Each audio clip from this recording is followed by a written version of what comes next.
Bonjour à tous et bienvenue dans Ligne Directe. Dans cette émission, nous allons à la rencontre de nos observateurs partout dans le monde. Cette fois-ci, je me suis rendu à Abidjan, en Côte d'Ivoire, pour répondre à l'appel de notre observateur Max Até. Max est étudiant en pharmacie, il est sérieux, il est motivé, et pourtant vous allez voir qu'il ne parvient pas à étudier et qu'il est complètement désemparé. Plus de promesses, on veut du changement, on part à la rencontre des étudiants en colère de Côte d'Ivoire. Je pense qu'on nous a complètement délaissés. Ouais, ça nous fait quand même mal, quoi. Allez ici, venez ici. Partez là, venez ici. On est autour de bruit.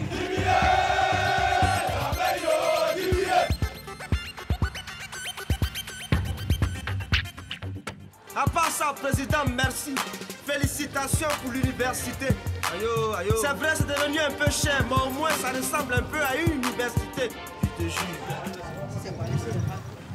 Salut Max. Bonjour Monsieur Julien. Ça va bien ? Bien. Max, tu nous as envoyé des photos et tu montrais un peu l'état désastreux de ton laboratoire de pharmacie, c'est ça ? Désespéré que j'étais, j'ai fait parvenir les photos des laboratoires vides aux observateurs de France 24 et Dieu merci, ça a porté et vous êtes là. Max nous emmène découvrir la faculté de pharmacie. Il n'a pas eu cours depuis plus de 6 mois et pas une seule classe de travaux pratiques depuis 2 ans. Ici, ce sont les paillasses. Normalement, on doit avoir de la verrerie et aussi des microscopes. Voilà, ici aussi, c'est une deuxième hôte où on doit avoir un lyophilisateur. Ben voilà, comme vous le voyez, il n'y a absolument rien et on ne peut commencer les travaux pratiques. Je pense qu'on nous a complètement délaissés. On nous regarde en train de perdre l'année. On nous regarde en train de vieillir, au fait. Et on ne fait rien. Ouais, ça me fait quand même mal, quoi. Les professeurs aussi sont en grève et solidaires de leurs étudiants. Ça vous désespère pas d'avoir ces labos vides ? C'est désespérant qu'est-ce que vous voulez? Y a rien ? Comment ils peuvent travailler vos étudiants ? Ils ne travaillent pas justement. On a arrêté ça pour quelque temps. Lorsque Max et ses amis ont protesté pour dénoncer ces conditions d'études, ils ont pris des coups de matraque. Et certains ont même été arrêtés. On a fait 2 jours, on a dormi derrière les barreaux. Après cela, on pensait que nos labos allaient être équipés, mais vous êtes venus, ça fait près d'1 mois maintenant que ça a eu lieu, mais malheureusement, il n'y a rien encore dans les salles de TP. Mais là, il y a quelqu'un qui a dit qu'il allait vous répondre, c'est Monsieur Diawara, c'est ça ? C'est celui-là vers qui l'université nous a amenés. On essaie de l'appeler ? Oui. On va voir s'il répond. Allô, bonjour Monsieur Diawara ? Oui. Julien Pain, je suis journaliste à France 24. Ils voulaient savoir, je suis avec eux, ils voulaient savoir quand vous accepteriez de les rencontrer parce qu'ils n'arrivaient plus à vous joindre. Quand est-ce que vous pourrez les voir ? Probablement mercredi matin. On a votre numéro de téléphone, donc on vous rappelle mercredi matin, c'est parfait. Okay. Merci Monsieur Diawara. Le rendez-vous est pris avec le conseiller du président qui s'occupe des questions universitaires. Nous partons maintenant rencontrer des membres de la FESI, le principal syndicat étudiant. Les étudiants nous proposent un petit tour du campus. Ils ont pas mal de choses à dénoncer. Ici, devaient être des toilettes utilisées et utilisables par les étudiants. Mais pour un problème d'eau, c'est-à-dire les tuyaux sont cassés, ça fait maintenant près de 6 mois. Ça fait près maintenant 6 mois que les tuyaux sont cassés. Vous avez vu, c'est notre bibliothèque qui est là, qui existe que de nom. Nous avons des livres de 1965. 1965 pour des étudiants qui sont nés peut-être en 95. Comment est-ce qu'ils vont utiliser les livres de 1965? Ce sont des livres qu'on a reçus des organisations internationales, mais ces livres-là sont arrivés, on ne peut pas les mettre dans les étagères parce qu'il n'y a pas de place. Il n'y a même pas de Wi-Fi sur l'espace universitaire. Il n'y a pas de Wi-Fi ici ? Le Wi-Fi n'existe pas. Moi j'ai un Wi-Fi, Université FHB. Essayez voir. Ouais, essayez voir si ça, vous pouvez vous connecter là. Impossible de rejoindre le réseau. Nos guides nous présentent maintenant les différentes sections de leur syndicat étudiant. À chaque rencontre, on se salue comme des militaires.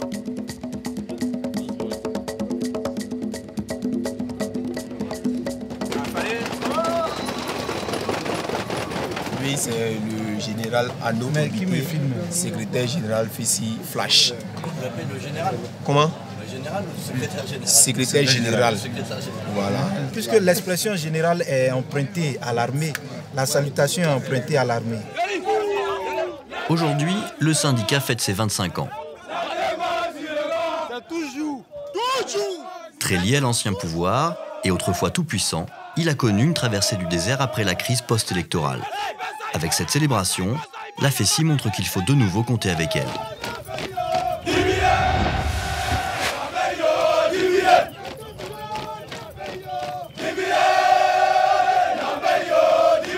Demandez-lui d'aller tourner. Est-ce qu'elle a autorisé la manifestation ou pas? C'est pas autorisé.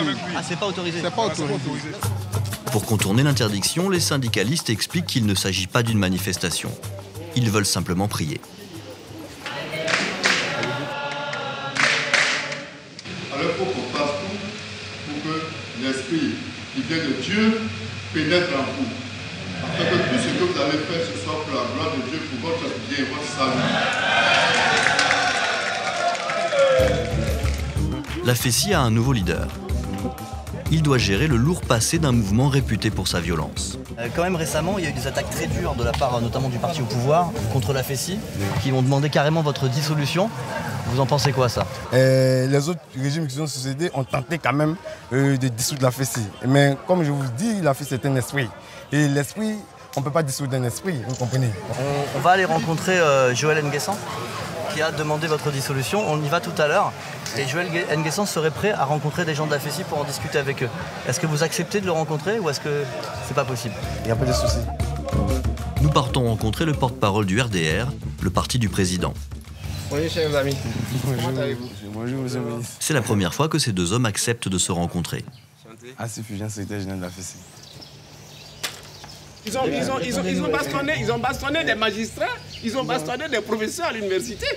Bon. Ils l'ont fait. Et cette FESI, on n'en veut pas. Je tiens à rassurer, monsieur le ministre, que nous sommes aujourd'hui à la tête de cette organisation-là. Et effectivement, nous ne voulons pas une organisation qui se veut être une organisation violente.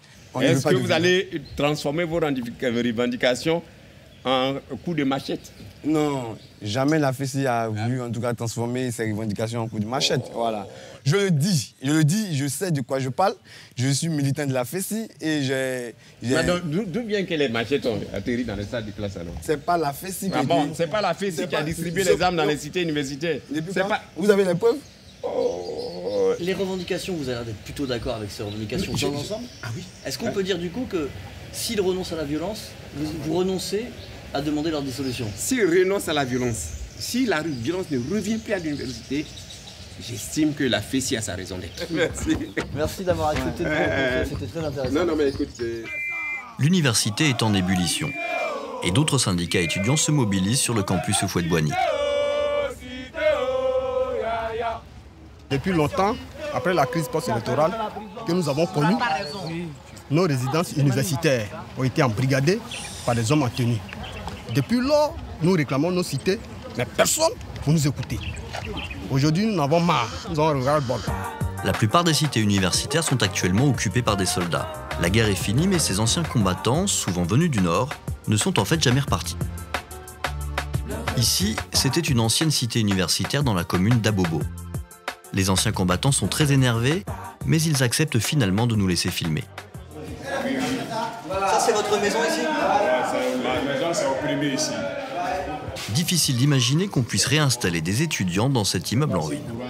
On se lave ici, tout est fabriqué ici, là, tout est cassé. Ici, on enlève aubergine, on trouve que c'est WC qui est là. Mais tous les WC, tout le monde a bouché pour lui. Tous ces WC, tout le monde a bouché pour lui. Puisqu'on ne peut pas aller au WC. C'est rempli, tout le monde a bouché pour lui, du 4e jusqu'en bas. Là, c'est considéré comme la douche. Voilà. Tout ici, là, c'est cassé. Même tu ça, là, c'est cassé. Les anciens combattants nous disent qu'ils sont abandonnés par le gouvernement. Et ils ne sont certainement pas prêts à partir. Maintenant, si, moi je vais vous dire la vérité, où je suis arrêté présentement devant vous, je suis très fâché. Si ce n'est pas vous, je vais vous arracher le caméra. La caméra? La caméra. Faudrait que vous compreniez ça. Pourquoi vous auriez fait ça? Parce que je suis fâché. Je suis un ex-combattant. J'ai le gros sur le cœur, je suis fâché. Pas contre vous. Je suis fâché, mais contre tout le monde. Contre tout le monde entier. Mais aujourd'hui, le gouvernement nous dit de quitter les cités. On quitte les cités, on va où?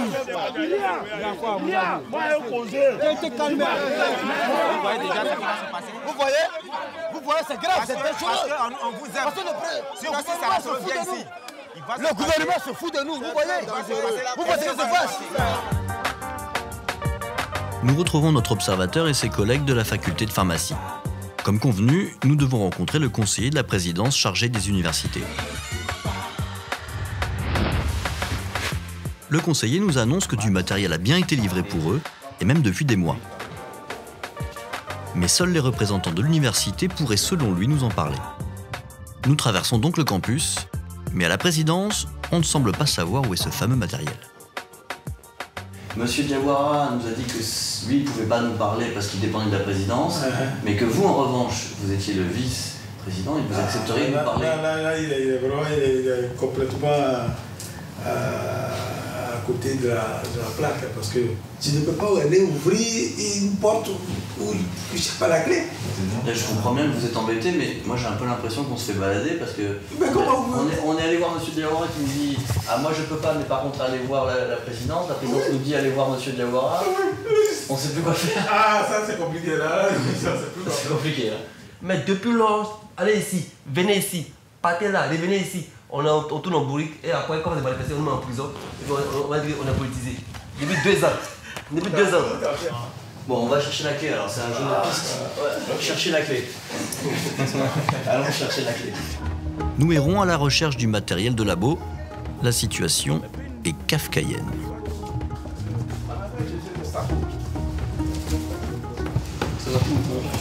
Mais ça peut être pour la physique aussi? On a l'impression aussi que vous êtes en train de chercher la petite bête. Nous finirons par trouver la fameuse salle où est entreposé le matériel. Fichier scientifique. Donc c'est ici que la chasse au trésor s'arrête. On a trouvé le matériel, il est là. On l'a trouvé. Ouais, son installation, point d'interrogation. Ouais. C'est un peu désespérant d'avoir tout ce matériel inutilisé depuis des mois. Eh bien, comme vous le dites, hein, voilà. C'est vraiment désespérant. Nos amis attendent à la maison, impatients de commencer les cours et le matériel reste entreposé. C'est vraiment dommage, quoi. Point d'interrogation. Les responsables de l'université promettent que ce matériel va bientôt sortir des cartons. Ils nous disent que les laboratoires d'autres facultés ont d'ailleurs déjà été équipés. Mais Max et ses collègues en ont assez des excuses et des promesses. Ils ont trop attendu, ils veulent étudier, maintenant. Voilà, c'est fini, mais nous allons bien sûr rester en contact avec notre observateur Max, et notamment pour savoir s'il reçoit enfin son matériel de laboratoire. Et puis, vous aussi, n'hésitez pas à contacter nos journalistes pour leur raconter votre histoire. Et peut-être que le prochain numéro de cette émission, nous viendrons tourner chez vous.